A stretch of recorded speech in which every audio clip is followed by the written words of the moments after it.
आइए आप आइए आप जोरदार तालियों से आप स्वागत करें इस भारतीय जनता पार्टी के।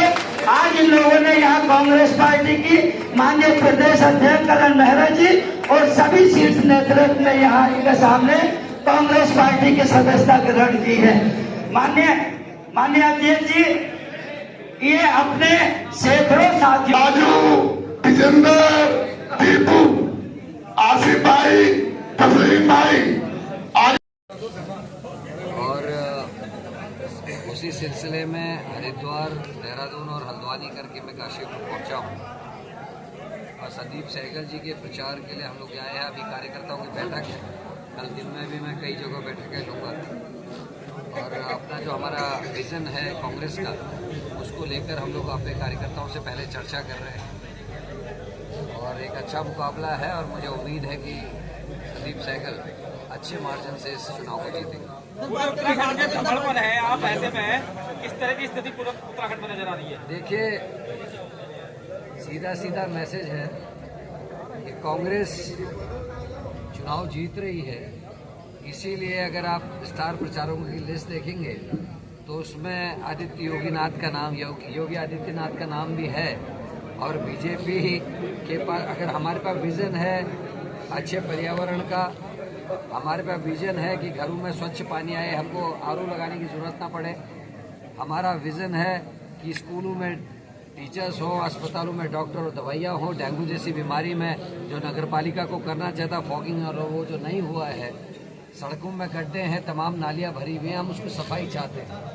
हम पर्यावरण का ध्यान रखना चाहते हैं तो प्रदूषण है उसको हम कैसे खत्म करें, उस पर हमारे लोग बातचीत कर रहे हैं। हमारे लोग बातचीत कर रहे हैं कि हम नगर पालिकाओं, नगर निगमों को कैसे अपने पैरों पर खड़ा करें कि हमको दूसरों से पैसे की जरूरत न पड़े। बीजेपी लेकिन एक ही बात कहती है, एक तो आदित्यनाथ और दूसरा वो कहते हैं बटोगे तो कटोगे। इसके अलावा उनकी बात कोई बात ही नहीं करने को, ना वो शिक्षा की बात कर सकते हैं, ना स्वास्थ्य की बात करते हैं और जो पिछले कार्यकाल में घोटाले किए हैं उसके बारे में उनके पास जवाब नहीं है, इसलिए फिर वो अपनी उन्हीं चीज़ों के पीछे चल रहे हैं। तो ये एक डिफरेंस है और इसीलिए मुझे उम्मीद है कि उत्तराखंड सबसे ज़्यादा पढ़े लिखे लोगों का राज्य है और मुझे उम्मीद है कि हमारे सभी जो प्रत्याशी हो भारी मतों से जीत के आएंगे। कहीं ना कहीं फिर से जो है ये कहीं ना कहीं धार्मिक कार्ड को इस्तेमाल करने की कोशिश की जा रही है। ये धार्मिक कार्ड नहीं है, ये एक नफरत फैलाने वाली एक स्कीम है।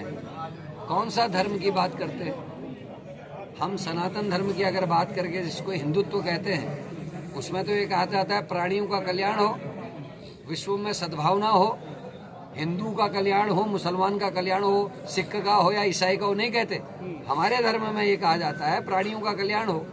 तो ये किस प्राणी की बात कर रहे हैं? ये केवल और केवल नफरत फैलाते हैं ताकि माता पिता को अपने पढ़े लिखी बेटी और बेटे घर में बेरोजगार ना दिखें, महंगाई ना दिखे, गंदगी जो मोहल्लों में है वो ना दिखाई दे, जो अंबार लगे हर शहर में गंदगी के वो ना दिखाई दें।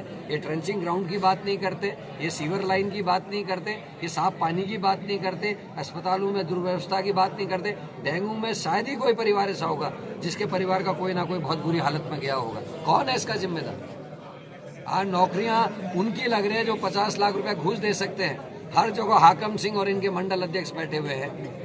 पटवारी पेपर लेकिन इनके मंगलौर का मंडल अध्यक्ष और SSC भर्ती घोटाला इनका हाकम सिंह जिला पंचायत का सदस्य। बेटियों के अगर बलात्कार हो रहे हैं, मृत्यु हो रही है, वो किया जा रहा है। तो हरिद्वार में संतरेसा की घटना, 14 साल की बच्ची का बलात्कार और रेप और हत्या, बीजेपी का OBC सेल का सदस्य मुख्य आरोपी। अंकिता भंडारी में पुलकित आर्या इनके मंत्री का बेटा, वो मुख्य आरोपी। आखिर ये सब चीजें क्या लोग भूल जाएंगे?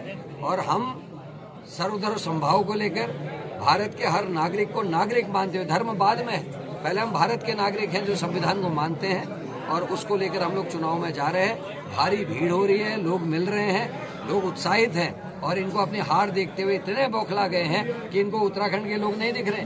वो आदित्यनाथ भी दिख रहे हैं जो वोट मांगने तो आते हैं लेकिन अंकिता भंडारी के मामले में चुप हो जाते हैं। जब इनके प्रधानमंत्री केदारनाथ के गर्भगृह के कानून तोड़ते हैं, नियम तोड़ते हैं, 5-5 कैमरे अंदर ले जाके, उस समय आदित्यनाथ चुप रहते हैं।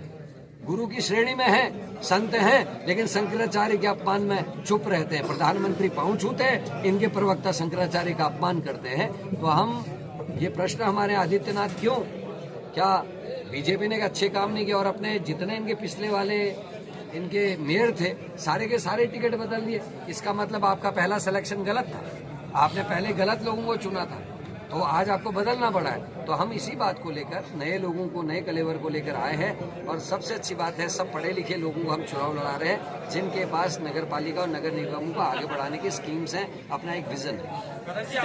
आदित्यनाथ जी का नाम ले रहे हैं तो क्या कांग्रेस उनके नाम से डरी हुई है? हम डरे हुए नहीं है, डरी तो बीजेपी है। बीजेपी अगर डरे नहीं है क्या? अब मुख्यमंत्री को और उनका अपने नेताओं पर क्या भरोसा नहीं है? क्या कारण है कि आपके अपने सांसद जो है खनन माफिया के खिलाफ लोकसभा में बात उठा रहे हैं? ये मेरे प्रश्न है।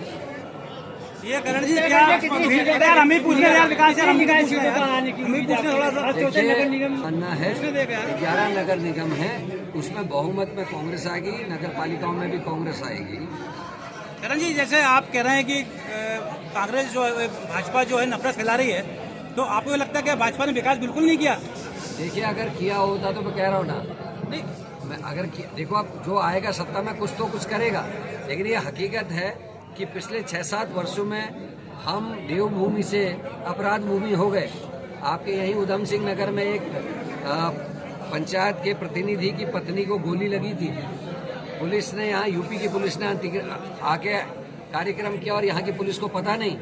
यहीं अंकिता भंडारी का मर्डर हुआ, यहीं आपकी नौकरियों में डाके डाले गए, आज ईडी एनईटी के पेपर लीक हो रहे, पटवारी पेपर लीक, भर्ती घोटाले अभी तो हुए, ये कांग्रेस के समय में नहीं हुए, लेकिन जो किया है उससे ज्यादा तो नुकसान किया। कोई नदी बता दो जिसमें खनन माफिया हावी नहीं है, हर जगह जेसीबी और पोकलैंड खड़े हैं, तो ये हमारा उत्तर नहीं है, हम विपक्ष में हैं, तो ये तो जो सत्ता पक्ष है उसको जवाब देना चाहिए।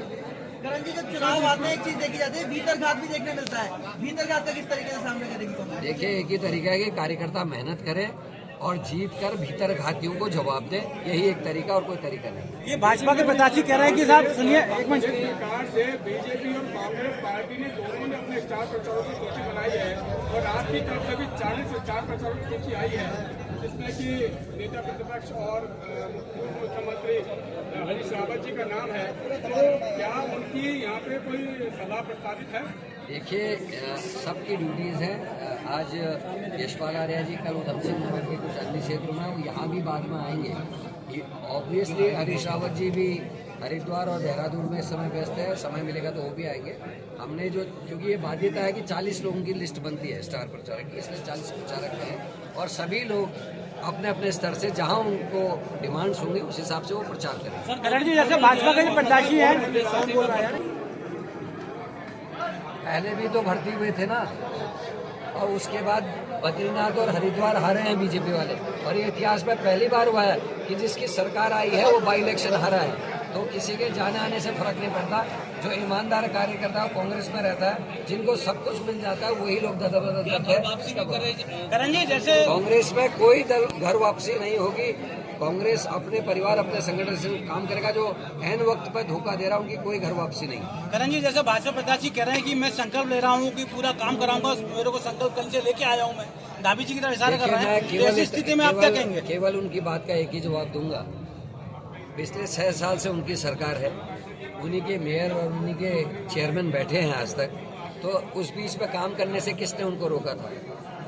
वो पहले आप में गए, आज बीजेपी में हैं और बहुत बड़ी बड़ी बातें उन्होंने की हैं, तो मुख्यमंत्री क्या इंतजार कर रहे हैं? जैसे केदारनाथ में हुआ, जिंदा रहते हुए विधायक के कोई काम नहीं हुए, और जैसे चुनाव 38 करोड़ की घोषणाएं कर दी, तो इसलिए मेरा ये मानना है कि घोषणाओं का क्या कहना है, लेकिन हम तो विजन की बात करते हैं, उनको ये बताना चाहिए कि आने वाले 5 सालों में उनका विजन क्या था।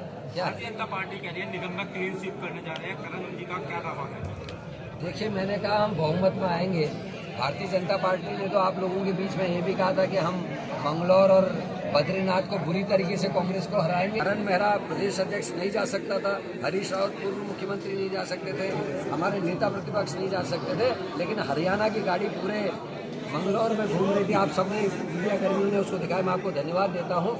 उतनी बेईमानी के बाद भी हमने बीजेपी को हराने का काम किया, और जो भगवान की सीट है बद्रीनाथ सीट, जो सनातन की धर्म की बात करते हैं, उनको बद्रीनाथ भगवान ने भी पनिशमेंट दी, उनको अयोध्या ने, केवल अयोध्या नहीं, अयोध्या के अगल बगल की 5 सीटें हराकर भगवान ने उनको जवाब दिया। निगम में कितनी सीटें? निगम कितने? मैंने कह दिया बहुमत।